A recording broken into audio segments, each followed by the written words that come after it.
In today's episode, I'll be giving my review and reaction to the 2025 film Ballerina. Now, this is the From the World of John Wick Ballerina, but I'm going with the shorter name Ballerina. Ballerina is an action thriller with a runtime of 2 hours and 5 minutes. The director is Len Wiseman. I have not seen anything that Len Wiseman has worked on before. And this movie stars Ana de Armas, Angelica Houston, Gabriel Byrne, Lance Reddick, Norman Reedus, Ian McShane, and Keanu Reeves. So let's get right into Ballerina. Do something, man. People are questioning you. Shut up. Shut up. Okay, yep, do that. Sure, guys. Stupid and dumb. Just an idiot. Get your shit together, son. Fuck it. I loved it. Welcome to the DubCast.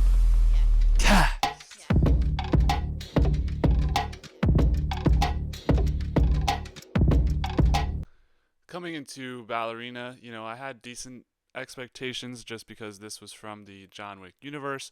Now, I have not seen John Wick 4 or I've not seen the Continental TV show. I do plan on watching both of those at some point. However, I'm lucky because this takes place during the events of John Wick 3, which if you put a gun to my head and tell me to give you one plot point from John Wick 2 or 3, I just can't remember. It's been a while, but you know, I thought this movie did pretty well for what it was. I don't know if we definitely have met Ana de Armas in one of the movies, so it's good to see her have her own little movie here. Now, I guess this is the start of a series that's going to be coming out, which, like, do we need series? Is it so hard to make original movies? I don't know. I guess it is. Well, I don't want to be a hypocrite because I know there's people on the X app who are like, if you don't go see the original movies, you're just blah blah blah, and you complain about not having original movies. Okay, fine, then let's make series of freaking Ballerina, and I'll show up to every one of them. No, but this was a good movie. I was actually pretty impressed by some of the scenes that take place. Action, was pretty good. I'll dive into kind of my main plot points throughout the movie, as always, or not as always, but for this one, I saw it in theaters, so I was not able to take my usual copious notes. So I've only got a couple talking points here. So, to start the movie, we have Eve's backstory and the death of her father at the hands of this cult. You know, Interesting origin story where she's like running around this mansion. Her dad's like, I'm going to help you. And then he's being chased by the cult and they just track him down. And I like that choice they gave him was intense as fuck. Either kill yourself and your daughter lives or try and shoot me and then both of you die, which is crazy. Um, that's you're gonna make him do it, but he actually doesn't because he just once she screams out from the little place she's hiding, he just shoots the people anyway, but then ends up dying anyway. So I did appreciate him dying because someone in these movies needs to die. That's like some sort of a protagonist where he's like kind of shot on the way out when they're going on the boat or whatever. But this backstory is pretty good. Took up probably the decent like 10 to 15 minutes of the first part of the movie. I thought it was intriguing to get to see that. Obviously, it's going to play out as the kind of the main plot point for this movie as to what she's killing all these people for and getting revenge for as her father at this cult. And then her upbringing in the Ruska Roma, I was all right. The scene we see her like spinning around and then she gets bloody on her foot and it's like, okay, we get it. They work her hard and she kind of gets sick of wanting to be or just training. She wants to get out on the job, and they introduce Tatiana, this kind of other girl who's working with her or training with her in the Ruska Roma, and she is kind of the parallel to her, where she actually is able to get out, and yeah. So that was a nice parallel. We have Tatiana who's like, I'm gonna get out of here, and then she actually becomes Ballerina, as we see at the end, and then we have Eve, who's just gonna become a stone cold killer, basically. And then at the end, that test they did was crazy. I actually need to look up who that actress was that she had to do the test with, the other woman across the table. I feel like I definitely recognized her from something, but crazy test where you have to put together a gun and just kill him. Like, what if she just got killed? She just is done. Like, obviously, the Ruska Room was a very important, high, like, requirement job. So I guess that's the final test is to get the kill. Obviously, she already had the kill from the beginning of the movie where she shoots one of the people in the cult. So right then she's cold blooded, fucking shooting people as like a 9-year-old girl. So the ballerina aspect of it, I thought was kind of mid. To be honest, like I didn't feel like they included that enough for it to be impactful. Kind of just the thing of her dancing around on the her foot, and then the like little ballerina, like toy thing that she had, which I don't know was some sort of symbol of something, but it didn't hit that hard. Well, it's a symbol of her dad, I guess, because her dad gave it to her. It was fine. I wasn't like coming out of this movie being like, oh, ballerina, blah blah. It was mostly about the action and the killing scenes. So while she's doing the Ruskaruma as well, I should mention she also meets up with John Wick for the first time, and he's in trouble as we see her kind of listening in, and this is when he gets branded on the back. I think probably happens in John Wick 3. He's kind of had a tattered past with the Ruskaroma, but she's able to like catch up with him, and be like, "How do you get out?" And he's like, "You don't get out, or you can get out whenever you want," which is sage advice that she's not going to take. But we'll talk about John Wick's involvement in this movie. Uh, I liked it. Like, I don't think it's. I know that they're probably using it to like draw people into the theaters to see, oh, Keanu is John Wick again as like part of this movie. But he wasn't in enough to like take over the movie. Thought he had good cameos, and we'll talk about his second cameo. But this was a fun time seeing him for like 5 or so minutes. And if you don't know anything really about John Wick, it's like you could go and watch this movie anyway. You don't need to see all the previous ones to really understand what's going on. So once she's finally in the Ruska Roma, she gets her first assignment in this club. Now I always love in these movies when they do like these crazy scenes where you're like in these natural environments and then you have to kill somebody. Like um, John Wick had a club scene I think before, and this club was crazy with like it kind of looked like an iceberg lounge from the Penguin. I don't know if that's just because I'm watching the Penguin right now, but kind of looked like that, like Batman 2022, some like the club there, and I don't know, it's cool. It's cool. It's cool to me to see these scenes. I don't know. Maybe I'm a you know glazing. I don't know, but I thought the club scene was super nice, where she sees she's up on the balcony, sees there's trouble coming for her person she's supposed to protect, and then gets in her first fight where these Ruska Roma people, man, they take out freaking multitudes of people. Like me and my friends, I saw this movie with two of my friends.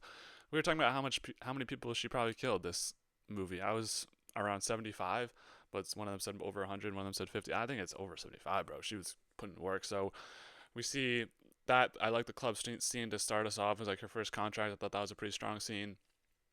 And then after that, she gets into some trouble where on the way out of one of her missions, she is hit by a car, and it's the same person. So the people in the cult have this little axe in their hand, and so she knows it's one of the cult persons. So we're gonna spend like probably the second half of the movie focusing on tracking down this cult.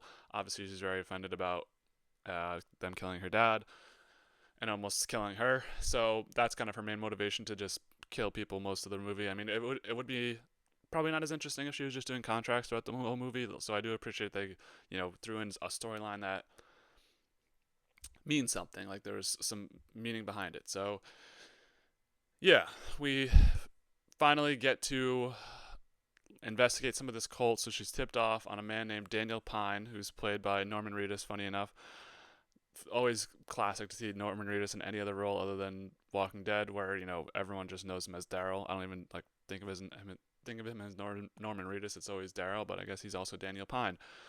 So she's doing her background work into the cult, trying to figure out, and then finds out this guy's actually in one of the Continentals in Prague, I believe. Now the Continental has no like loyalty, bro. You're supposed to be like a place where you're supposed to chill out, and she is able to just get the room right next to him, sneak across the balcony, gonna go for the kill. And then you have people out downstairs chomping at the bit for anything to happen, for him to just like, he's been holed up in the room with his daughter eating ice cream, and they're like waiting for him to step outside. Isn't the Continental supposed to be like a nice place where you can just chill? These people have no chill. These freaking contract killers. I also love the ladies that work in that little contract room, and they just assign like multi-million-dollar hits on people and are just chilling and like smoking cigs. Those people are respectable. So basically, she ends up actually joining the side with Daniel Pine because he's trying to take his daughter out of the cult, and they're able to somewhat escape out of the Continental with a bunch of killers going after them. But Daniel Pine's severely injured, and they grab the girl. So really, only Eve is able to make it out. Or well, Eve is subdued as well.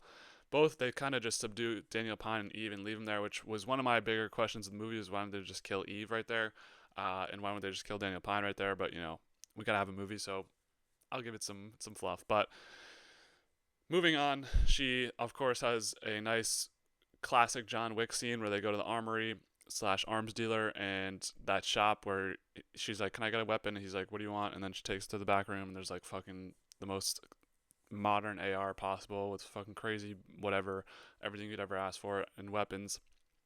And then she's actually found by the cult there, so they invade the armed scene. So that was a night, or the shop. So that was an interesting scene where they're fighting in the shop. Not the strongest fight scene, but it was still solid in my opinion. And then she's finally able to get it out of the arms dealer about where this cult is going to be placed because they kind of have a town, and no one ever talks about it because no one wants to go against them. I should mention also the Rusko Room has an alliance with this team, or kind of not an alliance, but like a treaty not to go after each other. So she's really on her own looking for all this stuff. And then, when she gets to this town, interesting town, snowy town. I like the snowy aesthetic, which we'll get to in a second. When one of our characters joins that scene, but yeah, I like the snowy town. It seemed kind of like a Norway vibe to me.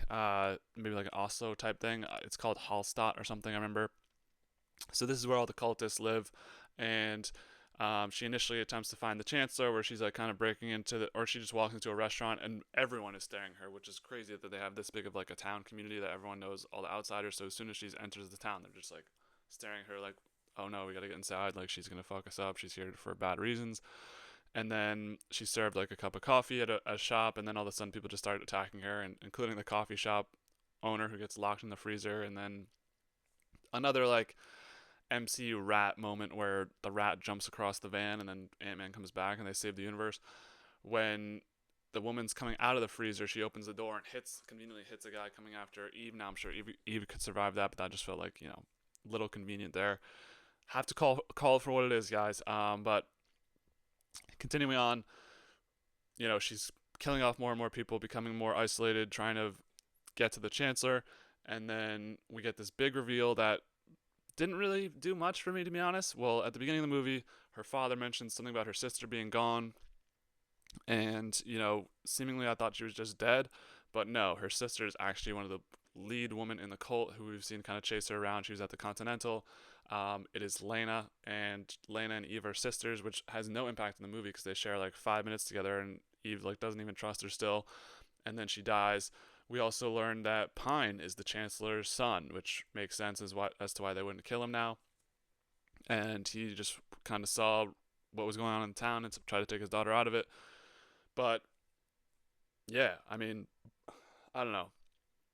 Did you guys think that was like a big reveal? Like that didn't really do much for me, to be honest. That the fact that even Lena were sisters, I don't know. I just was like, okay, it didn't really pull me one way or the other. So finally, the biggest aura scene of the whole movie. Eve has been causing too much panic in this town. The cult town is like, enough of this. We're calling Ruskaroma and we're gonna cause war because your girl is coming after us. And then Ruskaroma is like, we'll send over our best person to take care of her and finish this once and for all. Which I didn't know that there was an option for him to just take her out and be fine. Like I thought he was gonna have to kill her. Nonetheless, John Wick, crazy aura as he enters Hallstatt looking for Eve. Everyone respects him, and he's the Baba Yaga for a reason. Everyone's a little bit scared of him. So that was, this was like the cool John Wick scene that was kind of teased in a lot of trailers in the lead up to this movie, and it definitely delivered for me. I thought this was a good scene of John Wick kind of hunting down this whole town, looking for her and knowing exactly where to find her, and just the aura around him. Like everyone's like, oh shit, we can go inside because Baba Yaga's got this shit. So I also really appreciated out of this scene that he's not overpowered, but he's just way more obviously better and more trained and powerful than Eve. I like that they didn't let Eve get one up on him somehow and beat him in a fight. Like after all their interactions, he didn't even want to like fight. He's like, "Come on, just come with me, let's go." But she would like force the action, and then he just destroy her in like 2 seconds. So I really like that they didn't just make him like lose to her because it's her movie and whatever. So I did like that John Wick being able to keep defeating her. And then he eventually gives her a couple minutes till midnight. I think like 28 minutes to kill the Chancellor, or else he's gonna have to kill her because obviously she won't leave. And so she tracks down the Chancellor. This is kind of the big action scene of the movie. She's just going all over the place. The flamethrowers with the like second in command in the town was crazy. one of the stronger scenes of this movie. I guess I did see a little spoiler for John Wick 4. There's like a what's it called, dragon's breath scene in that movie. I'll have to get to that when I review that one, but tons of fire. I did like the fire flamethrower aspect. Like, this is what you come to sit in the theaters for when you're watching a movie like this, like a John Wick universe movie, Ballerina. So I did like the flamethrower scene, probably scene that'll stick in my head the most coming out of this one. That or the club scene were my two favorite probably action scenes in the movie. And then we get the ending of the movie where she is able to finish off the Chancellor, goes back and watches Ballerina, or watches Tatiana be a ballerina, and then we see a big hit is put out in her head. So I guess that's kind of her start into this universe where they could take this a lot of places coming out of this movie. I definitely don't think they limited themselves to make a sequel, like about one specific thing. They have a ton of options because she just has a price in her head. That's basically all that matters, because she had a price in her head for causing harassment. They double it. So these people are ruthless in the Roscaroma and all the contract killers around the world. So very solid movie. Wasn't like groundbreaking or anything, but it was a pretty good action movie. I'm giving it a 7.7. Pretty entertained throughout. Not a dull moment in my opinion. You know what you're expecting coming into this movie, and you get exactly what you're expecting. So I'm gonna give this one a 7.7 for Ballerina, in the first one of the series for the World of John Wick Ballerina movies. So where does this rank among the other DubCast movies we reviewed so far? So this comes in at number 35 of 63 movies reviewed, tying Extraction 2, The Guilty, and My Cousin Vinny. I have this one slightly over The Guilty and My Cousin Vinny, but Extraction 2 slightly edging it out. I thought there was a little bit more of a storyline in that one, just a little bit stronger of a storyline in Extraction 2. Obviously, insane action sequences as well. So I thought those two movies were pretty similar. So this also beats out Man on Fire, which was a 7.3, and then The Bourne Identity, which was 7.4. Two kind of action movies in the same kind of light where, it's like man on a mission, kill everyone in sight. This does lose out to Extraction 2, which is a 7.7, and The Amateur, which is 7.8. Two other kind of movies that are on that same action tone. Now, this is actually the fifth movie I've seen in 2025. It comes in at number 3 behind The Amateur, which was only 0.1 points ahead, and then Sinners, which was an 8.4, and then beats out Captain America and Thunderbolts. So we're trying to get to 12 movies this year. We're at 5 out of 12, should be at 6 out of 12 at the end of this month. So exciting times. We're getting to 12 movies in 2025. Think I can do it? I was doing the math. It's going to get tough. I got to figure out some other movies to join or to go watch. So if you guys see any good 2025 movies in theaters, let me know down below. Last one was The Black Swan, 8.5, 2 dancer movies, Ballerina movies. So there you go. Obviously Black Swan's pretty great. So no harm done to Ballerina through that. So what were you guys' thoughts on Ballerina? Are you excited for the series? I'm not really that excited for the series, especially if we're getting John Wick 5. Like, I'm gonna watch them, but it's like I feel like this would have done better as a one-off movie where she gets her revenge and then just keeps living a contract life. But I know that we need franchises and all these. There isn't that actually. There's not many good like action movies like Jason Bourne's done. I don't know what other action. We need a series maybe. I don't know. I'm torn on it. What do you guys think? Do you want a series?